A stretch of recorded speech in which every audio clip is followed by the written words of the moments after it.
Официјално беше отворена изложбата на македонски народни носии кои датираат од крајот на 19-тиот и почетокот на 20-тиот век со цел запознавање на младите со значењето на традицијата и културата. На денешната изложба на народни носии од повеќе краеви на Македонија во организација на КИЦ Романса, културно-информативна центар Романса.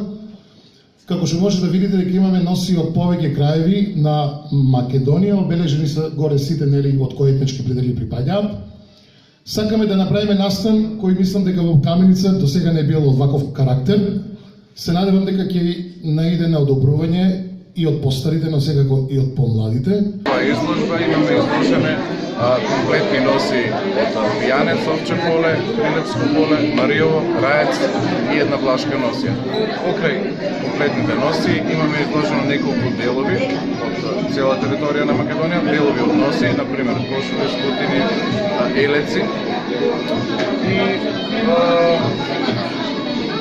И имаме за цел да представиме поголем дел од Македонија во своите носи.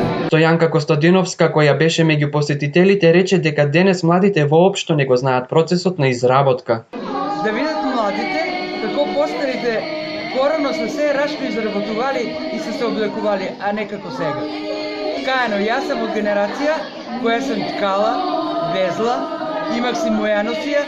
Изложбата ќе биде отворена 2 недели и сите заинтересирани може да ја посетат. Оваа прилика се искористи да се поканат сите каменичани за посета на комедија од Кавадаречкиот театар кој ни гостува во македонска Каменица утре вечер. А веќе утре имаме театар, хит театарска представа комедија на Кавадаречки театар, Пасивно пушење. Од 19 часот ги покануваме сите граѓани, каменичани, но и дорчевчани, бидејќи во изминатиот период имаме доста гости и оддалчи. Културно-информативниот центар Романса интензивно се подготвува и околу организацијата за Нова година заедно со локалната самоуправа и Советот на општината.